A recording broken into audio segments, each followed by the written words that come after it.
Hello दोस्तों, यदि आप भी क्लास 10th का 23 सितंबर को सितंबर मासिक परीक्षा देने वाले हैं तो अभी के इस क्लास में 23 सितंबर के परीक्षा के लिए हिंदी के ऑब्जेक्टिव और सब्जेक्टिव दोनों इसी क्लास में देखेंगे। तो आप लोग क्लास में अंत तक बने रहिएगा। सबसे पहले हम लोग ऑब्जेक्टिव क्वेश्चन देखेंगे और इसी क्लास में सब्जेक्टिव क्वेश्चन भी देखेंगे। यहाँ पर देख सकते हो क्लास 10th मासिक परीक्षा सितंबर 2024 23 सितंबर को आप लोगों का हिंदी का एग्ज़ाम होने वाला है। तो हिंदी का विषय कोड 101 रहने वाला है और आप लोगों का एग्ज़ाम 50 नंबर का होगा। समय मिलेगा 1 घंटा 30 मिनट का। तो चलिए हम लोग सबसे पहले ऑब्जेक्टिव क्वेश्चन देख लेते हैं, उसके बाद इसी क्लास में इसका सब्जेक्टिव क्वेश्चन भी हम बता देंगे। तो सबसे पहले खंड अ मिलेगा। यहाँ पर देख सकते हो खंड अ में वस्तुनिष्ठ प्रश्न पूछा गया है 1 से लेकर 30 तक, जिनमें से किन्हीं 25 प्रश्नों के उत्तर देना है एग्जाम में। तो फर्स्ट क्वेश्चन देखिए क्या पूछा गया है। फर्स्ट क्वेश्चन है कि ड का उच्चारण स्थान क्या होगा। तो राइट आंसर क्या हो जाएगा, यहाँ पर मुद्दा हो जाएगा option number C. Question number 2 पूछा गया है निम्नलिखित में कौन अंतः स्वर्त व्यंजन है। तो right answer option number B हो जाएगा र। क्वेश्चन नंबर 3 है निम्नलिखित में कौन ऊष्म व्यंजन है।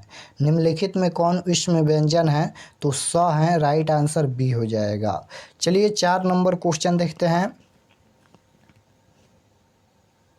संधि विच्छेद है। अधीश शब्द का संधि विच्छेद क्या है।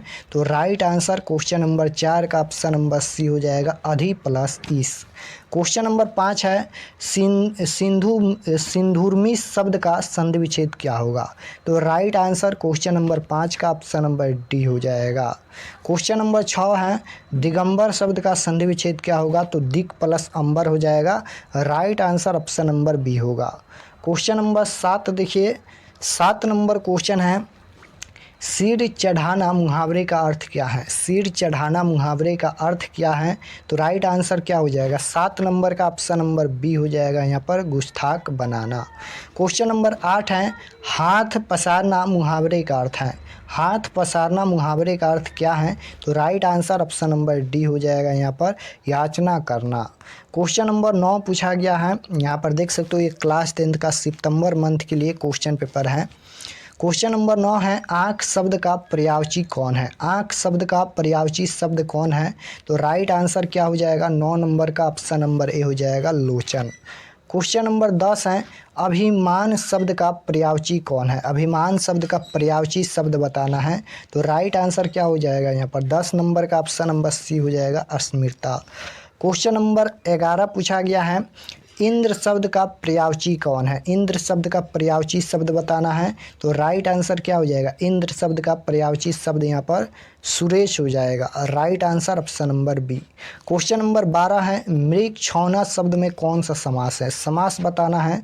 तो राइट आंसर क्या हो जाएगा, मृग छौना शब्द में कौन सा समास है, तत्पुरुष समास या द्विगु समास या द्वंद्व समास या अभिभाव समास। तो राइट आंसर ऑप्शन नंबर ए हो जाएगा, यहाँ पर इसमें तत्पुरुष समास होगा। क्वेश्चन नंबर 13 पूछा गया है तिमाही शब्द में कौन सा समास है। तिमाही शब्द में समास बताना है। तो देखिए पहला शब्द जो है वह संख्यावाचक है। तिमाही पहला ती है, यानी यहाँ पर 3 संख्या का बोध हो रहा है, यानी पहला जो शब्द है वह संख्यावाचक है, इसलिए ये द्विगु समास हो जाएगा। कोई भी अगर जो शब्द होता है पहला शब्द अगर संख्यावाचक होता है तो वह द्विगु समास होगा, याद रखिएगा। अगर बीच में योजक चिन्ह लगा है इस तरह से तो वह द्वंद्व समास होगा। समास का एक अलग से हम वीडियो बना दिए हैं, अगर आप लोग समास नहीं जानते हैं तो जाकर देख लीजिएगा, क्योंकि समास से क्वेश्चन फाइनल बोर्ड परीक्षा में 100% पूछा जाएगा, हिंदी और संस्कृत दोनों में।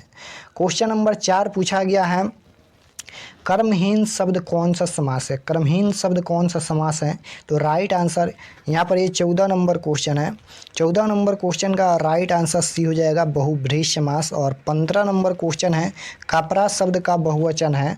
तो राइट आंसर क्या हो जाएगा, कपड़ा शब्द का बहुवचन कपड़े हो जाएगा, राइट आंसर ऑप्शन नंबर ए।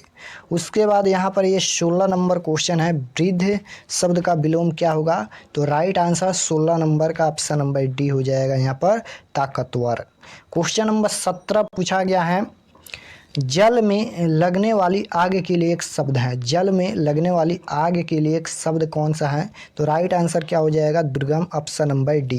क्वेश्चन नंबर 18 देखिए। अब 18 से यहाँ पर आप लोग का हिंदी का बुक का क्वेश्चन पूछा गया है। क्वेश्चन ये है, पपाती बेहोश क्यों पड़ी थी? यह हिंदी का वर्णिका भाग 2 का क्वेश्चन है। पपाती बेहोश क्यों पड़ी थी? तो आप जानते हैं तेज बुखार के कारण। Right answer option number B हो जाएगा। क्वेश्चन नंबर 19 है, निम्नलिखित में कौन रचना सरहपाद की है? निम्नलिखित में कौन सी रचना सरहपाद की है? तो राइट आंसर 19 नंबर का ऑप्शन नंबर ए हो जाएगा, दोहा कोश। क्वेश्चन नंबर 20 देखिए। 20 नंबर क्वेश्चन है, नजम्मा मगम्मा की कौन थी? नजम्मा मगम्मा की कौन थी? तो आप जानते हैं बहू थी। Right answer option number C हो जाएगा, मगम्मा दही बेचती थी। क्वेश्चन नंबर 21 पूछा गया है, नागरी लिपि पाठ शीर्षक साहित्य की कौन सी विधा है? नागरी लिपि शीर्षक पाठ साहित्य की कौन सी विधा है? तो राइट आंसर क्या हो जाएगा? यहाँ पर नागरी लिपि पूछा गया है, तो राइट आंसर बी हो जाएगा, निबंध है। क्वेश्चन नंबर 22 है, लौटकर आऊँगा फिर कविता के अनुवादक हैं। लौटकर आऊँगा फिर कविता के अनुवादक कौन है? तो right answer option number C हो जाएगा, प्रयाग शुक्ल। क्वेश्चन नंबर 23 पूछा गया है, मेरे बिना तुम प्रभु किस भाषा से अनुवादित हैं? मेरे बिना तुम प्रभु किस भाषा से अनुवादित हैं? तो राइट आंसर ऑप्शन नंबर ए हो जाएगा, अंग्रेजी। क्वेश्चन नंबर 24 है, बीजाक्षर काव्य संकलन है। तो राइट आंसर 24 का डी हो जाएगा, यहाँ पर Anamika is right answer. Question number 25 है, एक वृक्ष की हत्या शीर्षक कविता किसकी है? कुंवर नारायण, अनामिका या बीरन डंगवाल या अज्ञा जी का? तो राइट आंसर क्या हो जाएगा? एक वृक्ष की हत्या ये कुंवर नारायण की कविता है। Right answer option number A होगा। क्वेश्चन नंबर 26 पूछा गया है कि ढाते विश्वास के कहानीकार कौन है? ढाते विश्वास के कहानीकार कौन है? सातकोरी होता या अरविंदम या सुजाता या श्रीनिवास? तो राइट आंसर क्या हो जाएगा? यहाँ पर ढाते विश्वास कहानी के केंद्र में पूछा गया है, ढाते विश्वास की कहानी कौन है? तो राइट आंसर 26 नंबर का ये हो जाएगा, सातकोरी होता। और बाढ़ की समस्या भी ढाते विश्वास कहानी के केंद्र में है। क्वेश्चन नंबर 27 है, रोन नदी कहाँ है? रोन नदी कहाँ है? फ्रांस या भारत में या जापान में या नेपाल में? तो ये दक्षिण फ्रांस में है रोन नदी। राइट आंसर ऑप्शन नंबर ए हो जाएगा। उसके बाद 28 नंबर क्वेश्चन है, परंपरा का मूल्यांकन किसकी कृति है? परंपरा का मूल्यांकन किसकी कृति है? तो राइट आंसर ऑप्शन नंबर ए हो जाएगा, अशोक वाजपेयी की कृति है। क्वेश्चन नंबर 29 पूछा गया है, देवताओं के राजा का वज्र किसकी हड्डियों से बना था? तो राइट आंसर क्या हो जाएगा? दधीची का हड्डी से बना था। Right answer option number A होगा। क्वेश्चन नंबर देखिए 30 पूछा गया है, नाखून क्यों बढ़ते हैं शीर्षक पाठ गद्य की कौन सी विधा है? तो 30 नंबर क्वेश्चन का राइट आंसर क्या हो जाएगा? ये ललित निबंध है, आप बता दिए हैं। और उसके बाद खंड ब मिलेगा, जिसमें यहाँ पर सब्जेक्टिव क्वेश्चन पूछा जाएगा। जैसे फर्स्ट क्वेश्चन में पूछा जाएगा, निम्नलिखित में से किन्हीं 5 प्रश्नों के उत्तर दे 20 से 30 शब्दों में। यहाँ पर ये लघु उत्तरीय प्रश्न है, जो कि आपको हिंदी के बुक में से पूछा गया है। किन्हीं 5 प्रश्नों के उत्तर देना है। यहाँ पर 10 क्वेश्चन है, 5 का ही जवाब देना है। तो जैसे फर्स्ट क्वेश्चन है, यानी क नंबर क्वेश्चन है, जातिवाद के पोषक उसके पक्ष में क्या तर्क देते हैं? ये क्वेश्चन फर्स्ट चैप्टर से है, श्रम विभाजन और जाति प्रथा। उसके बाद ख नंबर है, खोखा किन मामलों में अपवाद था? 20 के दांत कहानी से ये क्वेश्चन है।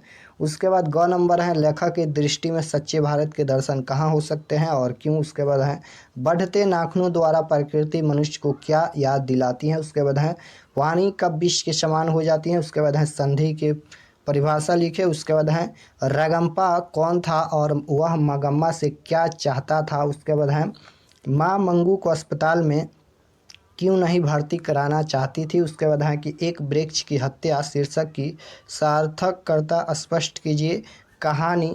उसके बाद है, कहानी छोटा मुंह बड़ी बात कहानी इस दृष्टि से बहादुर कहानी पर विचार करें। तो ये क्वेश्चन है, जिनमें से 5 क्वेश्चन का ही आंसर। उसके बाद यहाँ पर 2 नंबर क्वेश्चन में पूछा गया है कि दिए गए संकेत बिंदुओं के आधार पर लगभग 250 से 300 शब्दों में किसी एक विषय पर निबंध लिखें। निबंध लिखना है, जैसे क नंबर में पूछा गया है, मेरे प्रिय शिक्षक पर निबंध लिखना है। उसके बाद यहाँ पर ख नंबर है, स्वतंत्रता दिवस पर यहाँ पर निबंध लिखना है। उसके बाद है कि बढ़ती जनसंख्या पर निबंध लिखना है। उसके बाद है नाशाबंदी पर यहाँ पर निबंध लिखना है, किसी एक पर ही निबंध लिखना है। उसके बाद 3 नंबर में पूछा गया है पटना भ्रमण की चर्चा करते हुए अपने मित्र के पास एक पत्र लिखे, यानी आवेदन पत्र लिखना है। उसके बाद है अथवा में कि कक्षा में 2 छात्राओं के बीच का संवाद लिखें, यहाँ पर 2 छात्रों के बीच संवाद लिखना है। तो चलिए हम लोग इसका आंसर देखते हैं। जैसे फर्स्ट क्वेश्चन का क नंबर का आंसर है, यहाँ पर देख सकते हो इस प्रकार से लिखना है क नंबर का आंसर। और ये क्वेश्चन आप लोग ज़रूर याद कीजिएगा, क्योंकि इसमें से क्वेश्चन फाइनल बोर्ड परीक्षा में पूछा जाता है। जो ये 5 प्रश्न का जवाब देना है, ये 100% फाइनल बोर्ड परीक्षा में भी पूछा जाता है कि निम्नलिखित में से किन्हीं 5 प्रश्नों के उत्तर दे। तो इसी में से क्वेश्चन पूछा जाएगा, आप लोग ज़रूर याद कीजिएगा। तो क नंबर का उत्तर है यहाँ पर कि जातिवाद के पोषक उनके पक्ष में तर्क देते हैं कि आधुनिक सभ्य समाज कार्य कुशलता के लिए श्रम विभाजन को आवश्यक मानता है। चूँकि जाति प्रथा भी श्रम विभाजन का ही दूसरा रूप है, इसलिए इसमें कोई बुराई नहीं है। तो ये फर्स्ट क्वेश्चन का क नंबर का आंसर यहाँ पर समाप्त होता है। उसके बाद ख नंबर का आंसर है सेन साहब को 5 पुत्रियां थी। पुत्र का जन्म तब हुआ जब संतान की कोई उम्मीद बाकी नहीं रह गई थी। अर्थात सेन साहब को पुत्र तब नसीब हुआ जब पति पत्नी दोनों बुढ़ापे के अंतिम पड़ाव पर पहुंच चुके थे। इसलिए खोखा जीवन के नियमों के अपवाद के साथ साथ घर के नियमों का भी अपवाद था। तो ये ख नंबर का आंसर समाप्त होता है। उसके बाद ग नंबर का आंसर है यहाँ पर लेखक की दृष्टि से सच्चे भारत के दर्शन गाँव में हो सकते हैं, क्योंकि वहाँ के लोग भूभाग और परिवेश सब कुछ प्राकृतिक रूप में और शुद्ध रूप में मिलते हैं। गांव में ही भारत की आत्मा निवास करती है। सच्चे भारत के दर्शन ग्रामीण जीवन की सादगी, त्याग, प्रेम, उत्कृष्टम पारस्परिक के संबंध आदि में देखने को मिलते हैं। तो ग नंबर का आंसर यहाँ पर समाप्त होता है। उसके बाद घ नंबर का आंसर है कि बढ़ते नाखूनों द्वारा प्राकृतिक मनुष्य को यह याद दिलाती है कि तुम भीतर वाले स्वाभाविक अस्त्र से अब भी वंचित नहीं किए गए हो। तुम्हारे नाखून भुलाए नहीं जा सकते। तुम वही प्राचीनतम नख और दंत वाले पशु हो। तुम नाखूनों को चाहे जितना काटे हुए बढ़ते ही रहेंगे। अतः प्राकृतिक मनुष्य को आदिमानव रूप की याद दिलाती हैं। उसके बाद क्वेश्चन का यहाँ पर देख सकते हो इस प्रकार से आंसर लिखा गया है, आप लोग देख लीजिए यहाँ पर, जो कि 5 क्वेश्चन का ही आंसर देना है, 5 क्वेश्चन का ही आंसर देना है। उसके बाद यहाँ पर ये निबंध है, देख सकते हो निबंध है। 15 अगस्त यानी स्वतंत्रता दिवस पर यहाँ पर निबंध लिखना है, पूछा गया था। तो इस प्रकार से निबंध लिखिएगा। जैसे भूमिका में लिखना है कि 15 अगस्त 1947 भारत के इतिहास में एक महत्वपूर्ण दिवस है। इसी दिन भारत को आज़ादी मिली थी। उसके बाद महत्व के बारे में लिखिएगा कि देश के सभी लोगों के लिए इसका विशिष्ट अर्थ है। यह हम लोग को स्वतंत्रता प्राप्त करने के लिए लड़ने वाले के बलिदान और कष्टों को स्मरण कराता है। उसके बाद इतिहास के बारे में लिखिएगा, यहाँ तक देख सकते हो इतिहास के बारे में यहाँ तक लिखना है। उसके बाद उत्सव के बारे में यहाँ तक लिखना है। उसके बाद यहाँ पर उपसाहन के बारे में लिखना है, यहाँ पर कि संसार के प्रत्येक स्वतंत्र देश के लिए यह स्वर्णिम दिन होता है। भारतीयों के लिए 15 अगस्त 1947 ऐसा ही दिन है। यह हम लोगों के लिए एक संदेश लाता है कि अपनी स्वतंत्रता की रक्षा किसी भी कीमत पर करने के लिए जागरूक रहना चाहिए। इस हेतु हमें अपना खून बहाने के लिए तैयार भी रहना चाहिए। तो इस प्रकार से निबंध लिखना है। उसके बाद यहाँ पर ग नंबर का भी निबंध लिखा गया है, जो कि पूछा गया था जनसंख्या पर निबंध लिखे। तो जनसंख्या पर यहाँ पर निबंध लिखा गया है, जो कि 1 पर ही निबंध लिखना है। तो 2 प्रश्न का आंसर हम दिखा दिए हैं, आप लोग 1 पर ही निबंध लिखिएगा। तो भूमिका के बारे में लिखिएगा कि जनसंख्या का मतलब एक विशेष स्थान पर रहने वाले कुल जीवों की रक्षा, कुल जीवों की संख्या और दुनिया के कई हिस्सों में मुख्य रूप से गरीब देशों में मानव आबादी का विकास चिंता का विषय बन गया है। दूसरी ओर ऐसे भी स्थान है जहां जनसंख्या की दर बहुत कम है। उसके बाद समस्या के बारे में यहाँ पर लिखिएगा इस प्रकार से कि भारत को बढ़ती आबादी की समस्या का सामना करना पड़ रहा है। दुनिया की करीब 17% आबादी भारत में रहती हैं, जिससे यह दुनिया के सबसे अधिक आबादी वाले देशों में से एक है। लगभग हर विकासशील देशों की तरह भारत में जनसंख्या की वृद्धि के लिए कई कारण हैं। भारत में आबादी के विकास के मुख्य कारणों में से एक निरक्षरता है। अशिक्षित और गरीब वर्ग के लोग अधिक संख्या में बच्चों को जन्म देते हैं। तो इस प्रकार से यहाँ तक लिखना है। उसके बाद है यहाँ पर रोकथाम के लिए सरकारी प्रयास लिखना है। उसके बाद है न्यूनतम विवाह योग्य वायु। उसके बाद है कि मुक्त शिक्षा। उसके बाद है कि दत्तक ग्रहण को बढ़ावा देना। तो यहाँ तक लिखना है। उसके बाद यहाँ पर ये आवेदन पत्र जो पूछा गया था वहाँ पर ये 3 नंबर क्वेश्चन का आंसर लिखा गया है, देख सकते हो यहाँ तक। इस प्रकार से इसका आंसर लिखना है।